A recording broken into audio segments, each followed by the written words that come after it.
The spaceport market was loud and full of life.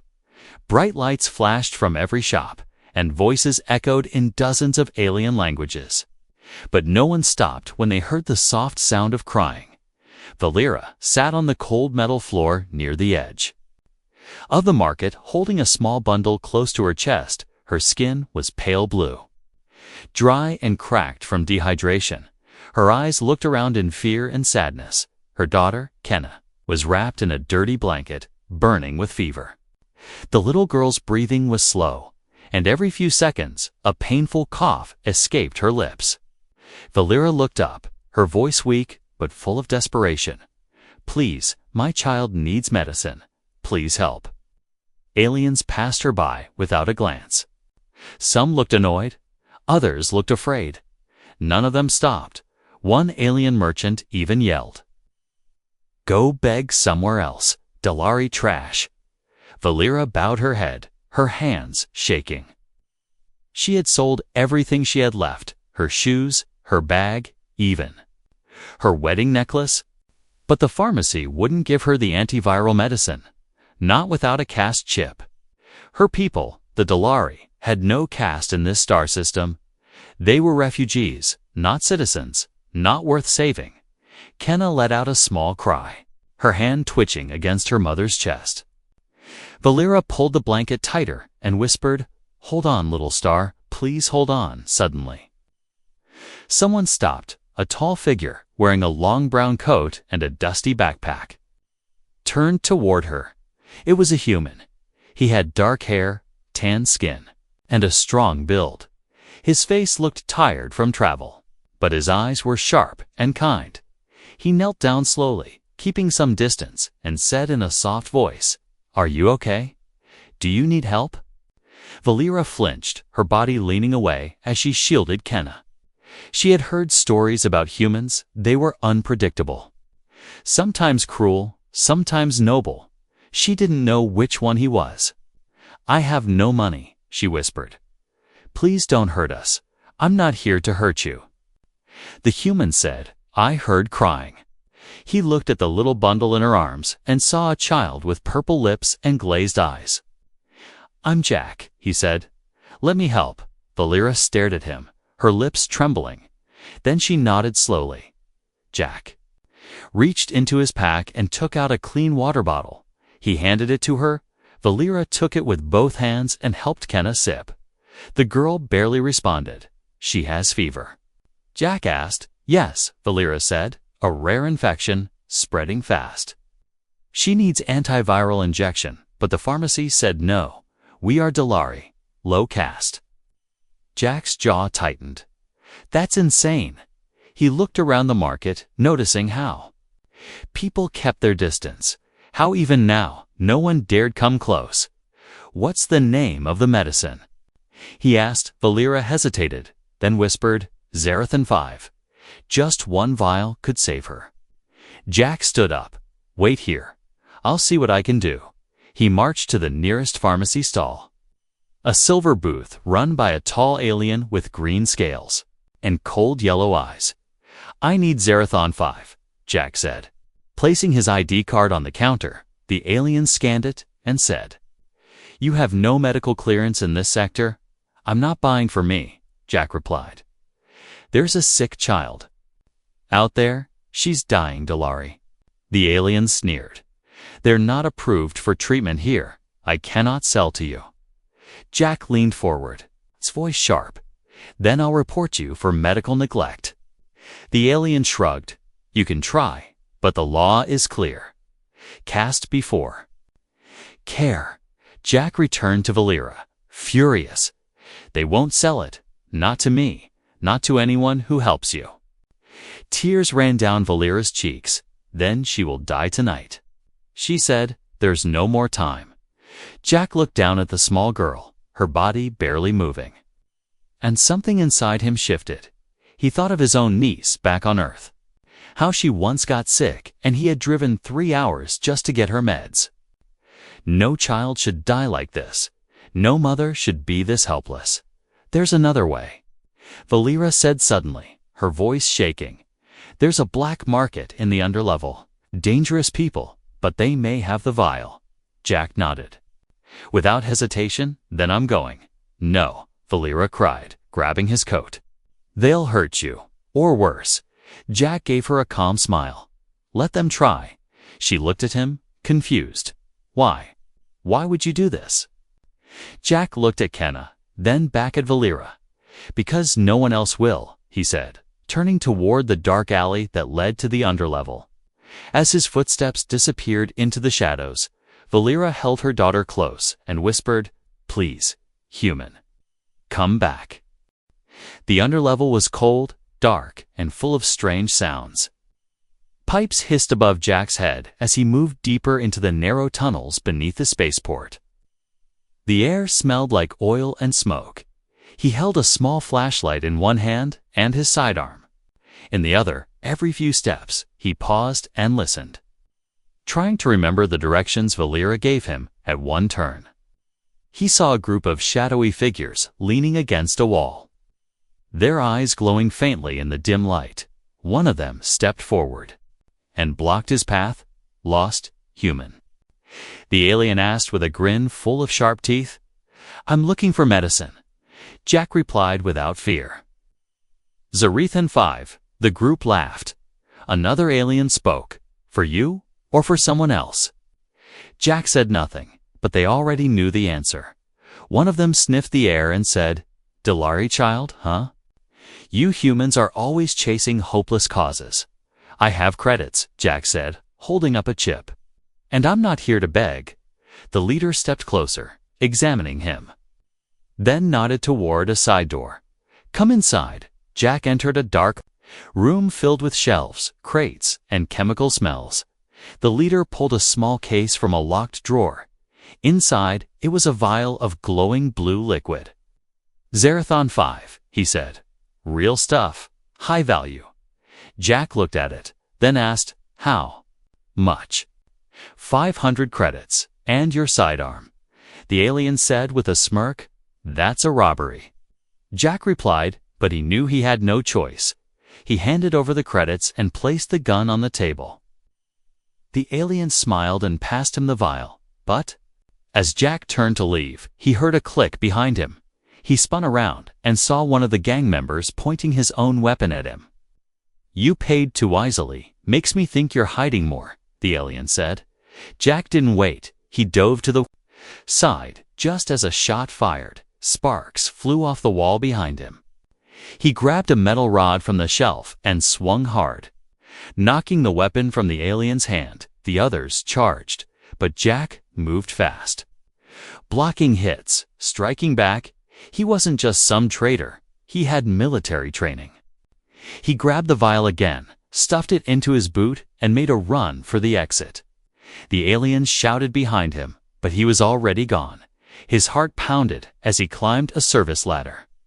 Reaching the upper level again, the light above blinded him for a second, then faded. Valera was waiting near the same market wall, her eyes wide when she saw him limping toward her. You're bleeding, she gasped. Seeing the cut on his arm and bruises on his face, I got it, Jack said, pulling the vial from his boot. Valera took it in shaking hands, tears filling her eyes again. She looked at him like he was someone from a dream.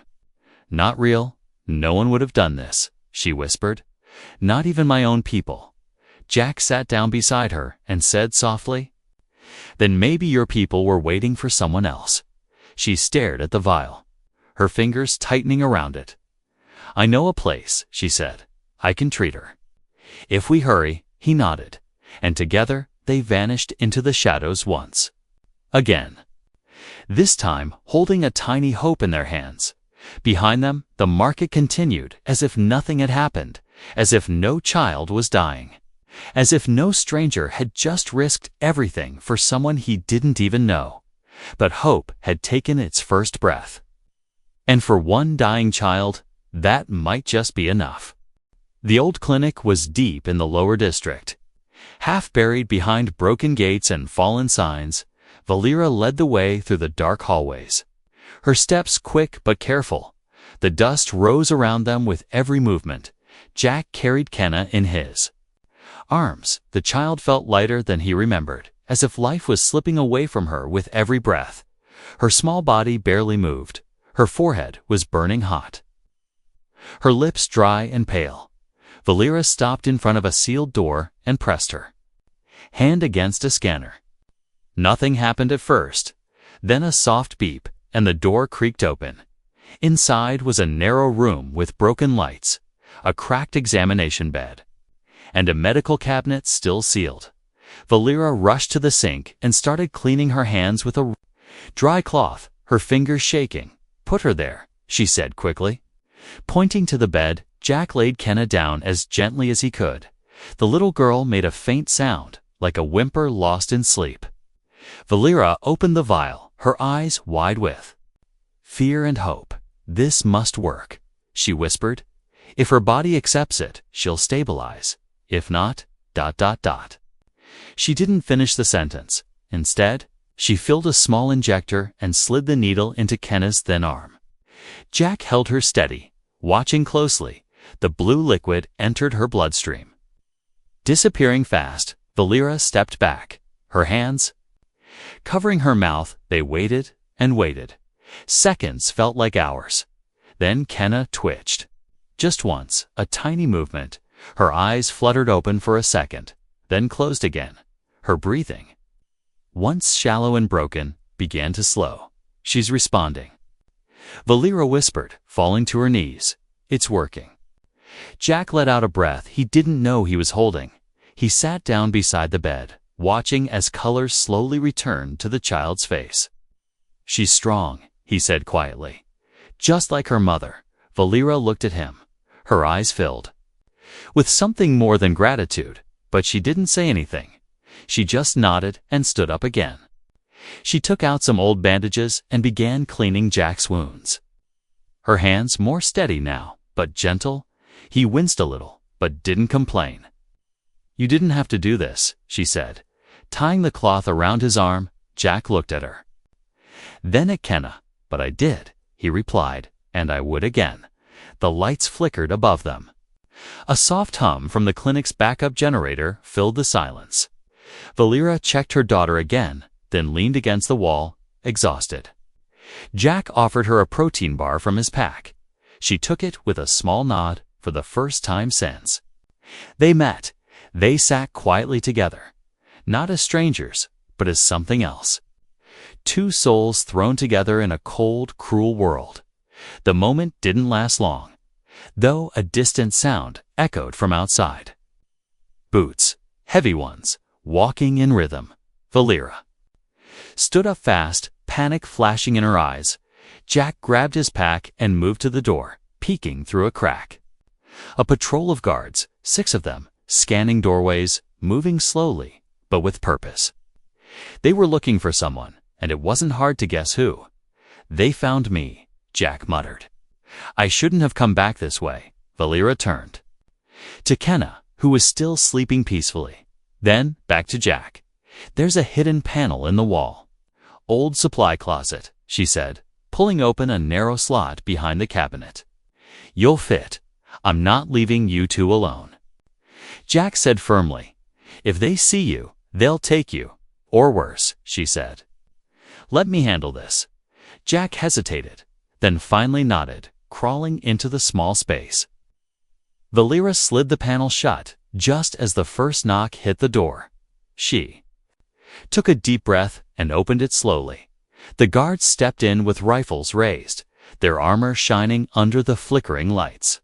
"No one's allowed here," one said, his voice sharp and bored. "I work here," Valera replied calmly. "This is a closed clinic, not a hiding place." The guard looked around, eyes landing on Kenna. "She's sick," Valera added quickly. "We have no money, no cash chip, but I won't let her die." In the streets, one of the guards stepped closer, looked at the child, then scoffed. Waste of medicine. Valera kept her face calm, but her fingers clenched at her sides. The lead guard waved his hand. "Search the place." They opened drawers, moved boxes, knocked over a broken chair, but they didn't find the panel. Didn't find the human after a few tense minutes. They gave up, "Let's go." "This place stinks," the lead said. As they walked out, one guard turned and muttered, "Watch yourself, Delari." Valera shut the door behind them, waited for the footsteps to fade, then opened the panel. Jack crawled out, his shirt soaked with sweat that was too close. He said. Valera nodded, her voice low. "Next time, they won't knock." Jack looked at Kenna, still breathing, still alive. "Then we don't wait for next time," he said. "We run." The tunnels beneath the clinic were old, forgotten, and dangerous. Valera hadn't walked them in years, but her memory guided them through the maze of rusted pipes and flickering lights. She carried Kenna against her chest, wrapped tight in her arms, while Jack moved beside her, watching every corner with his injured arm still aching. They didn't speak much. Their breaths were shallow, their footsteps quiet. They knew the guards would return. This time, not with questions, but with weapons drawn.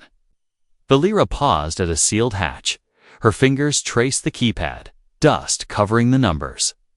She wiped it clean and tapped a code from memory. The door unlocked with a tired groan.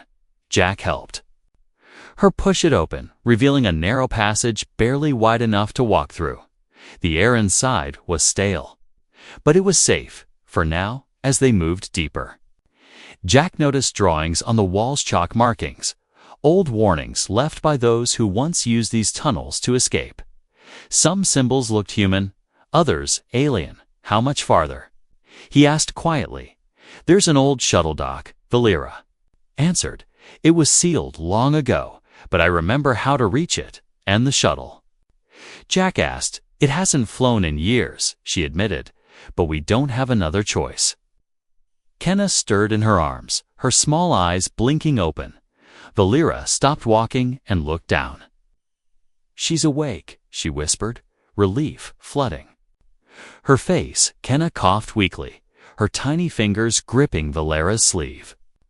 Jack knelt beside them, gently touching the girl's forehead. Her fever had broken. The medicine was still working. "You're going to be okay, little one," he said softly. They kept moving, crossing broken bridges and ducking under fallen beams. At one point, Jack had to carry both Valera and Kenna across a cracked support pipe, the drop beneath them disappearing into darkness. Finally, they reached a locked iron gate. Valera pulled a small device from her pocket, a codebreaker she had hidden years ago during her escape from this sector. Her fingers flew across the controls, sparks flickering with each failed attempt. Then, a click. The gate slid open with a heavy screech. Dust filled the air. And behind the gate stood a wide docking bay, covered in silence and cobwebs. In the center sat an old shuttle, its hull dented and half covered in cargo nets. Jack whistled. "That thing's supposed to fly." Valera gave him a tired smile. "We'll find out." Jack climbed aboard first. Checking the cockpit, the control panel was dead. Wires hung from the ceiling. Rats or something worse had chewed through several connections, but Jack had Earth tech. He pulled out a compact battery pack and a small toolkit from his bag, while Valera rested with Kenna in the back. Jack got to work, cutting wires, patching circuits, rerouting power. His hands were fast, but not careless. As he worked, he spoke softly to himself, telling stories of how he once fixed a power bike in the middle of a sandstorm, or how he once flew a glider through a blizzard just to deliver medicine to a remote village. Valera listened from the back, smiling quietly. The engines hummed. Once, then died again. Jack slammed the side panel, then adjusted a knob. The lights flickered to life. "Come on, girl." He muttered to the shuttle. Just one more flight. Behind them, a sound echoed down the tunnel, the sharp clank of boots. The guards had found the trail. Valera sat up, holding Kenna close. Jack turned back and shouted, "Strap in!" He slammed his fist against the ignition, and the shuttle roared to life. The engines coughed, sputtered, then burned bright. The bay doors above began to open halfway, stuck from rust, but there was just enough room. As the guards reached the edge of the tunnel, weapons raised, the shuttle lifted off with a loud blast of air, debris flying across the floor. Shots fired, but none hit. They were already too high. The ship scraped the side of the tunnel as it squeezed through the narrow exit. Metal screamed against metal, but it didn't stop. With a final push, the shuttle broke free and shot into the black sky above the station. Inside, Valera held Kenna tightly as she cried in relief. Jack sat in the pilot's chair, his hands gripping the controls, a wide smile on his face. They weren't safe yet, but for the first time since this began, they were free, and sometimes that was enough to begin again. Stars stretched across the black sky like glitter spilled on velvet.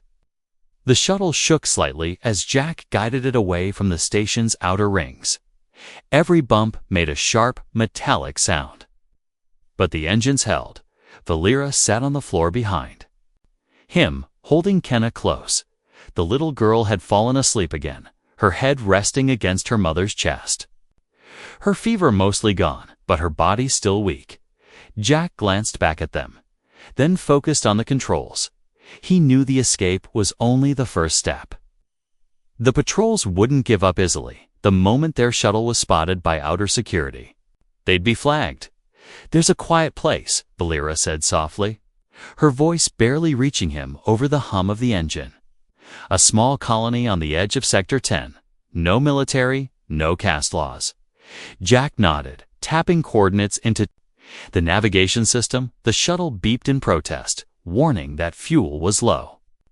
"We won't make it far unless we find a place to land and refuel," he said. "I'll have to improvise." Suddenly, red lights flashed across the dash. The scanner picked up movement behind them. Two ships, moving fast, too fast to be traitors, Jack cursed under his breath. They sent patrol ships. Valera stood slowly.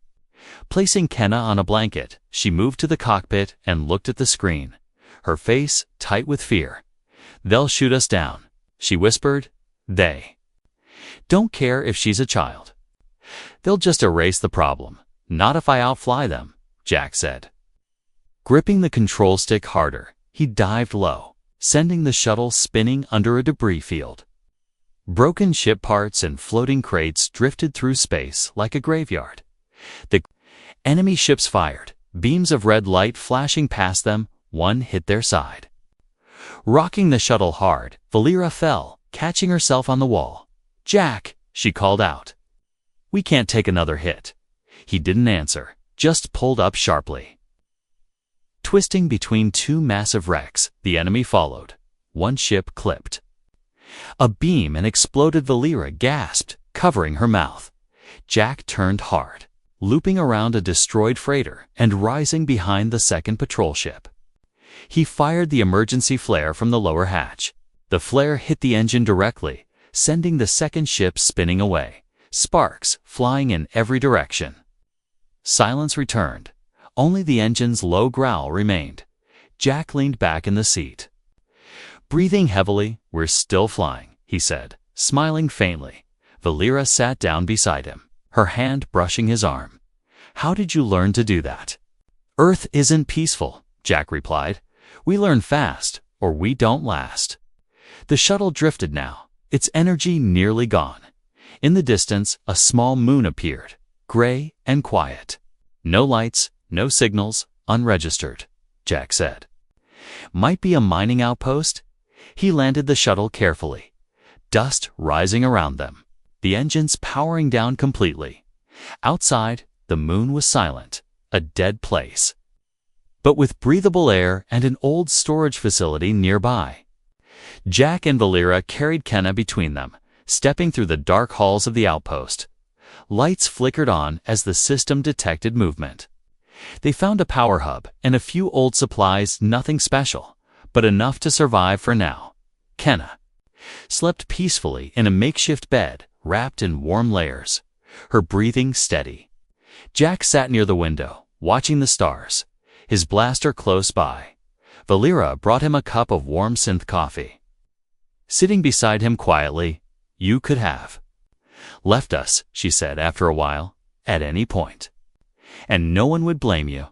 Jack didn't answer right away.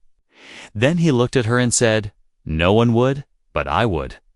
Valera looked at him, truly looked, and for a moment the silence between them felt like understanding in the other.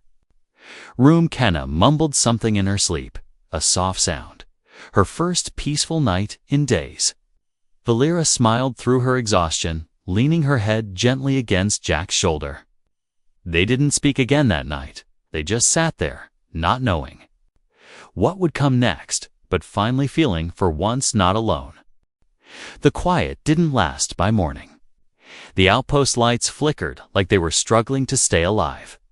Jack woke first, scanning the old systems. The power grid was failing, and the long-range sensors were completely blind. Valera joined him, her eyes still tired but alert. She had barely slept, checking on Kenna through the night. The girl had stopped coughing, but her body was weak and needed care food. Medicine, warmth. Jack sat in silence for a moment, then pointed to the faded screen. "There's a signal," he said. "Faint. Maybe a trader or scavenger passing." Through this sector, Valera leaned over his shoulder, reading the blinking code. It wasn't a trader. It was a patrol ping, old, but real. "They're still looking," she whispered. "They'll sweep every moon until they find us." Jack stood and began pacing, thinking fast. "We can't stay here. Not for long, but we can't fly either." Valera walked to the shuttle outside. Sunlight hitting its cracked hull, she ran her fingers along the damage. "I might be able to seal the leak in the rear thruster," she said. "If we had a stabilizer, there might be parts here," Jack replied. This was once a mining support base. Together, they searched the dark corners of the outpost, breaking open crates, pulling apart old machines, each step echoing in the empty hallways. Kenna sat quietly in the corner, watching them with wide eyes. Valera handed her a small nutrient bar and kissed her forehead. The child smiled faintly, her strength returning slowly. Jack found what they needed, a cracked stabilizer core and a half-burnt energy coil. He grinned.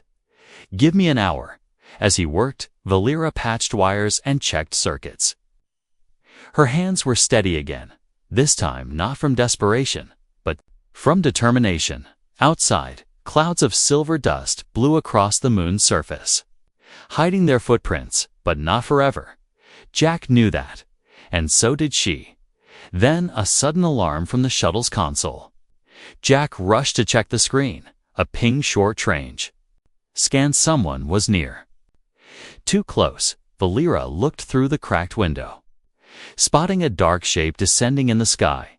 "They found us," she said, her voice tight. Jack didn't hesitate. He shoved the repaired parts into place. Sparks flew. The shuttle groaned. But power surged through the system. "We have one shot at this," he said. "Once we take off, they'll chase us."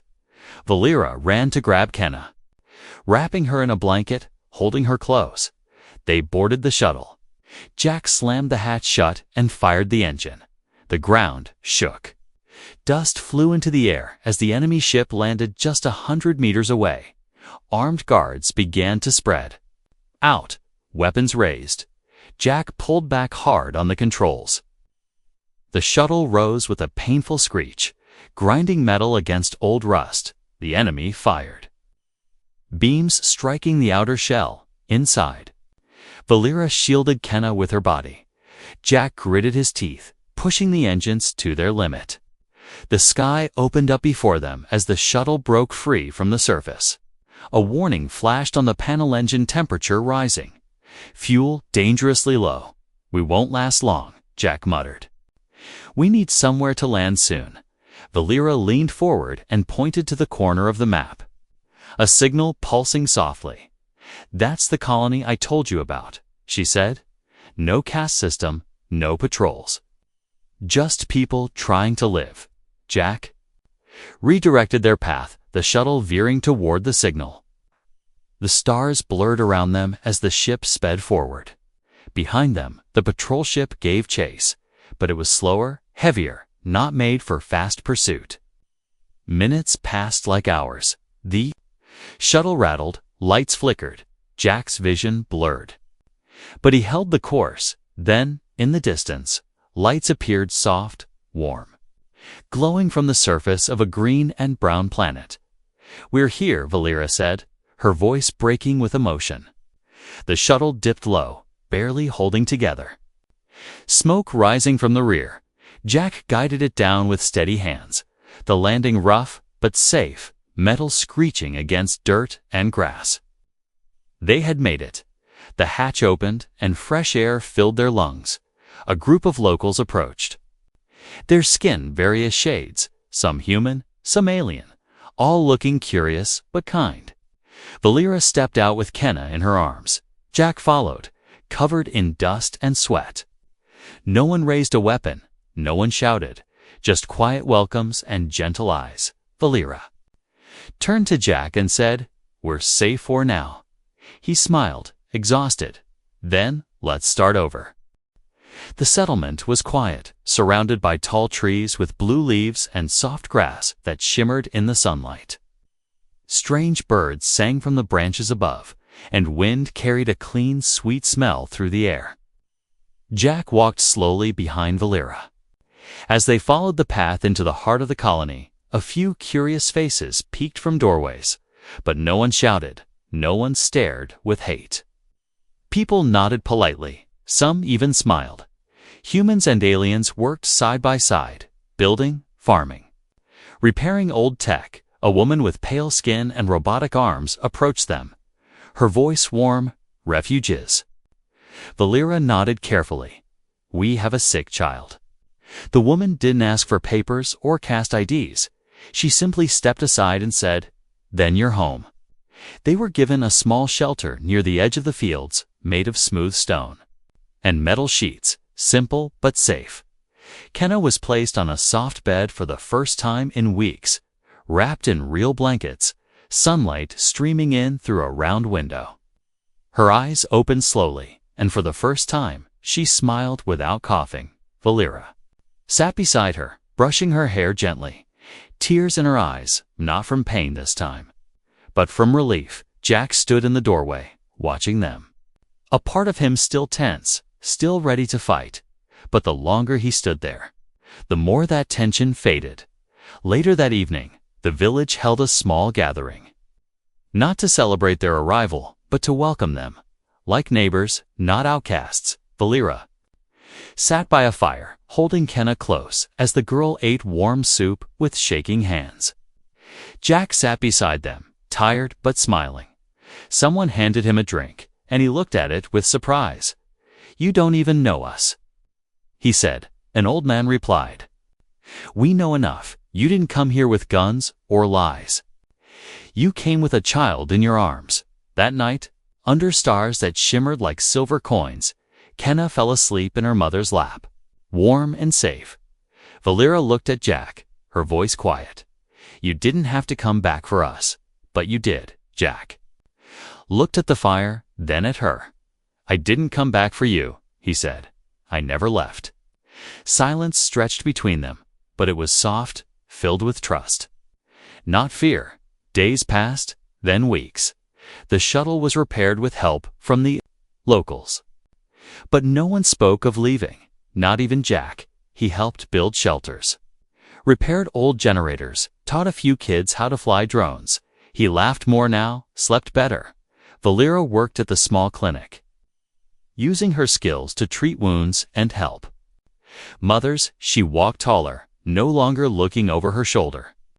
And Kenna, once fragile and silent, now ran through the fields, chasing wind bugs and laughing. Her steps still light, but full of life. One afternoon, she ran to Jack, jumped into his arms, and whispered, "Papa." He froze for a second, the word hanging in the air. Then he smiled, hugged her tight, and said, "I'm right here."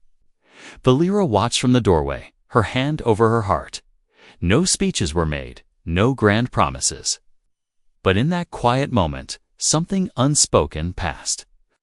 Between them a bond built, not by blood, but by choice, in a galaxy where rules and castes crushed the weak, where kindness was often seen as weakness.